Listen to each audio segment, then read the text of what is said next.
আগামী 9 আগস্ট প্রধানমন্ত্রী তারেক জিয়া চট্টগ্রামে আসবেন। ওনার এই সফরের অংশ হিসেবে চট্টগ্রাম জেলার ফটিকছড়ি উপজেলার আসার কথা রয়েছে।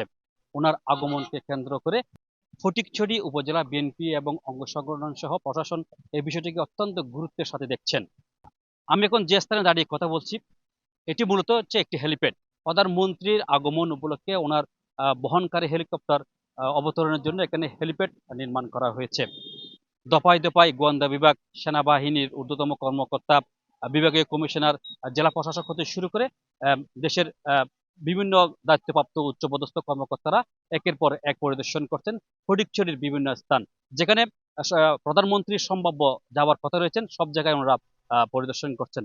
আমি এখন যেখানে দাঁড়িয়ে আছি সেটি হচ্ছে ফটিকছড়ি উপজেলার ফেলাগাজী দিঘিস্থ সড়ক ও জনপথ বিভাগের একটি মাঠ, যেখানে নির্মাণ করা হয়েছে হেলিপ্যাড। এই হেলিপ্যাডের উপর ওনার প্রধানমন্ত্রীর হেলিকপ্টার অবতরণ করবেন এবং এখান থেকে প্রধানমন্ত্রী হেফাজত আমির শাহ মহিবুল্লাহ বাবুনগরের মাদ্রাসা যাবেন, ওনার সাথে সাক্ষাৎ করার কথা রয়েছেন। এছাড়াও ফটিকছড়ি উপজেলার আরো কয়েকটি স্থানে যাবেন বলে আমরা জেনেছি। প্রশাসন থেকে এই বিষয়টিকে অত্যন্ত গুরুত্বের সাথে দেখা হচ্ছে। আমরা আজকে এই বিষয় নিয়ে আপনাদের সামনে বিস্তারিত তুলে ধরবো। আশা করি আপনারা 71-এর সাথেই থাকবেন।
চাকরিটা তো রেডি। থ্যাংক ইউ, আপনারা করে ফেলছেন। আমাদের কি আর কিছু আছে? তাহলে আমাদেরকে একটু বিদায় দিয়ে দাও, আমরা চলে যাই। এটা না করলে ভালোই তো আমাদের।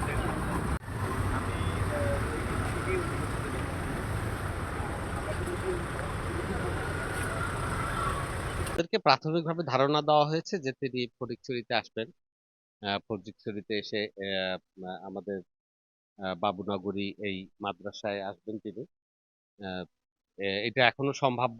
চূড়ান্ত ভ্রমণসূচি আমরা যখন পাবো তখন আমরা এটা নিশ্চিত করতে পারবো।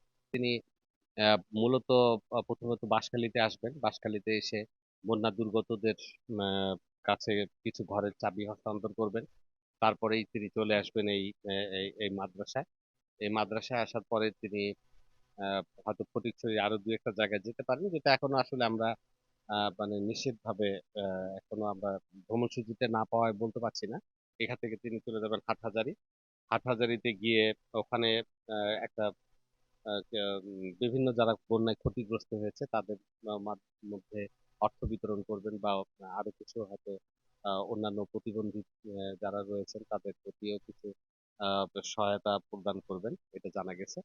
তারপর তিনি চট্টগ্রামে ফিরে যাবেন, চট্টগ্রাম থেকে চলে যাবেন ঢাকা। এটা হচ্ছে প্রাথমিক ভ্রমণ বিবরণী। আশা করা যায় যে আমরা বিস্তারিত ভ্রমণ বিবরণী কয়েকদিনের মধ্যে পেয়ে যাব। আমরা পূর্ণ প্রস্তুতি নিচ্ছি। যে মুহূর্তে আমরা শুনেছি যে আমাদের মাননীয় প্রধানমন্ত্রী চট্টগ্রামে আসবেন, আমরা অত্যন্ত আনন্দিত হয়েছি যে তিনি চট্টগ্রামকে আসলে সফরের জন্য মনোনীত করেছেন। আর আপনারা জানেন যে কিছুদিন পূর্বে চট্টগ্রাম অঞ্চল আসলে ভয়াবহ বন্যা কবলিত হয়েছিল।